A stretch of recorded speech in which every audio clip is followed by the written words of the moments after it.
Good morning, everyone. Welcome back. Drop those tickers and questions in chat. QNGY dropped an offering, penny stocks 101. Bad news on Epics this morning.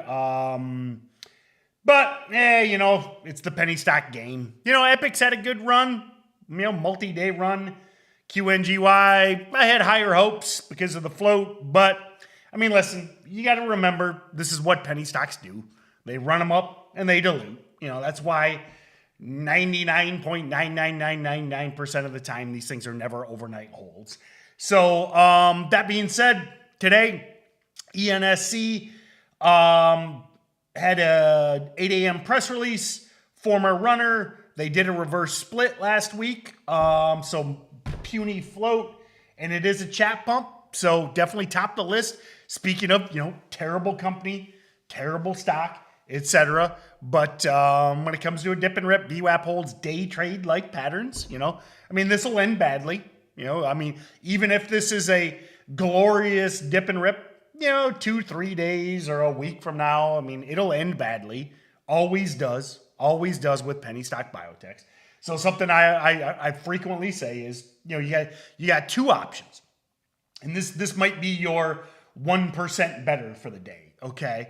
You got two options. One is never, ever, ever, ever trade crappy biotechs, which is valid. I think a lot of times people will like step back and they're like, what? Listen, if you don't, I know a lot of guys, I know a lot of traders that, they only trade, real stocks, Tesla, Nvidia, Amazon. Now, you kind of got to have a big account to do that. It's like you can't really trade these big stocks for a couple bucks a share, on a $200 stock with a, but it's, you can do it. You can trade options. There's ways to not trade penny stock biotechs. That's valid. Now, the approach I take and the approach I teach is, just always assume, so write this down. Maybe you've heard this quote. Always assume the worst and you'll never be disappointed. Okay? So especially penny stock biotechs. Now, that kind of applies to all penny stocks, but penny stock biotechs, just assume the worst. Assume that they could dilute at any time. Assume that it's going to end badly at some point. And trade accordingly. Trade quickly. Use Oracle levels. Don't overstay. You got a nice profit. Don't get greedy. Anyway, all the rules we talk about, all the rules we teach. But that, again, just approach it that way. Like, that's how every day. Listen, ENSC is a top watch. This will end badly. It's a low float penny stock biotech that did a reverse split. It's going to end badly. Okay. So anyway, let's move on. LLAP asks Greg, what do we got here? Terran Orbital. What is this? This sounds familiar. Satellite stuff. What do we got here? Whoa. Ooh. This is kind of cool. Kind of a Starlink type thing, probably. So, obviously Starlink's in the news a lot. They're in Boca. Whoa! I gotta see this office if they're in Boca. No street view? How's there no street view in Boca? It doesn't look like... I was hoping it was going to be in like a strip mall. Actually, it looks like a halfway decent place. Anyway, what's the news? Woo! $100 million from Lockheed Martin. Man, they're going to bomb somebody. Hey, man.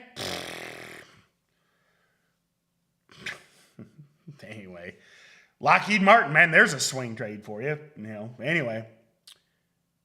Bomb the world. Endless war. That's what we love. But anyway.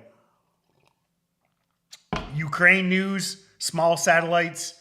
So basically looks like Lockheed Martin's giving them money to compete with Elon and Starlink. Hey, people are gonna like that. All right. So, what did I do? LLAP, small satellite Starlink play, sympathy play, $100 million from the military industrial complex.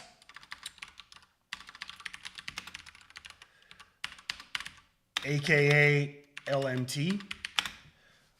Read War is a Racket by Smedley Butler. That's your history lesson of the day. So read it's a free PDF. You can get it somewhere. You might even be able to just read it on Wikipedia. Read War is a Racket, and you will know why this is a top watch. Watch Eisenhower's speech on the military-industrial complex. You should watch Eisenhower's exiting speech when he left, and he warned, he told us to beware of the military-industrial complex when he left office. Would have been nice if he did something about it when he was in office, but hey, that's the way it goes. Anyway, dip and rip, VWAP hold. What's the oracle levels on this thing? 425. I would pull that back to maybe 4. I like 4. And then afternoon VWAP holds as well. So 4 breaks. And afternoon play. Is this number 1? No. Is this number 1? It might be. Just again, it's Ukraine. It's $100 million. It's a big partner. What's the long-term chart? Long-term chart's a disaster. So you got desperate bag holders. This might be number 1. When will we be able to watch pre-market prep on Rumble? Basically, so what I do, so live stream allows me to stream to multiple networks as soon as they add it. So I stream to live stream, which is pre-market prep, YouTube, as well as Twitch. I don't think we got anybody even follows us on Twitch, but as soon as they add it, I'll do it. So,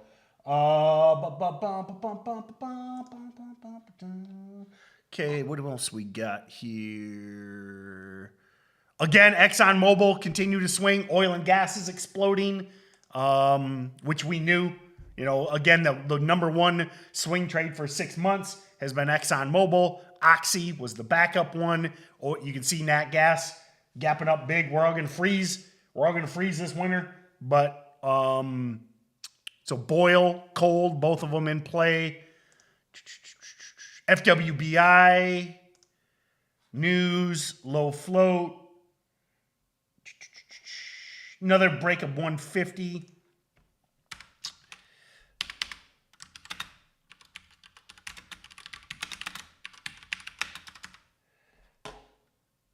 MMTLP, what's that? OTC. Standard rules apply. So leader, again, as always, we often discuss this. Longtime members know the 3 rules. I mean, that's a beautiful OTC. Look at that chart. Delicious.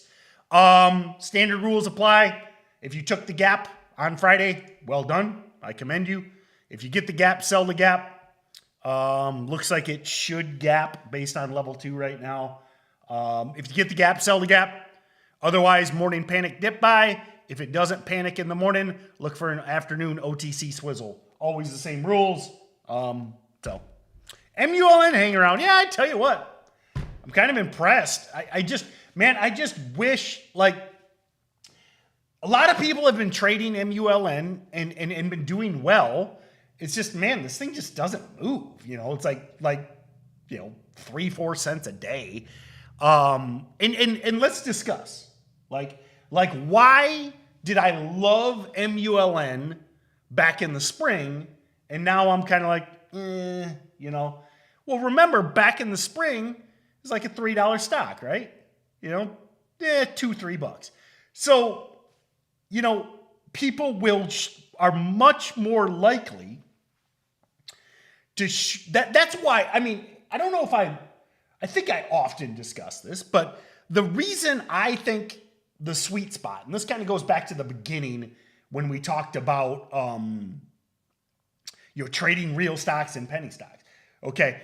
I really think the sweet spot for these morning runners, these day trades, especially for you, because you probably got a small account, etc., it's kind of like that 2 to 10 window. If you'll notice, I don't often state it, but a significant majority of the time, the number one trade idea is going to be in that 2 to 10 window.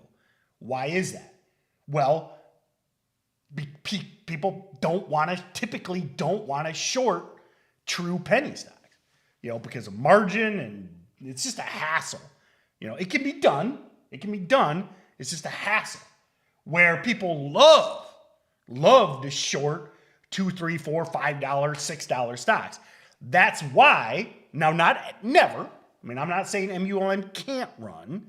It's just they don't typically move like the $2, $3, $4, $5, $6 ones because they're not loaded with shorts. So that being said, again, I've gotten emails, I've gotten DMs. Several of them are like, Tim, why don't you talk about MULN more? And I'm just like, it's like, it moved. Look at the range on Friday, 49 cents to 52 cents. So anyway, but that being said, listen, all the patterns apply. VWAP reclaims, bounces off of red to green, pushes through the pre-market highs. Afternoon VWAP holds, week open red to greens. Literally every pattern applies. It's just, enjoy your 3 to 4 cents of range, okay? So, all right, let's get a number one, and then I got a crazy busy day. It's Monday. How's LLAP looking? I'm going to go with LLAP right now. You got Ukraine, you got $100 million, you got Lockheed Martin, you got satellites. Wish it was lower float, okay? You see me ticking off the criteria. The one criteria it's lacking, wish it was lower float, but yeah, it's 34 million, not bad. So, and then ENSC is probably the back burner. Other than that, that's probably number one and number two. FWBI is not bad. So, all right, guys, have an amazing day, and we will see you next time. Oops, I can't play Spotify. Don't do that. Oh, YouTube will kick me off. I almost played Spotify.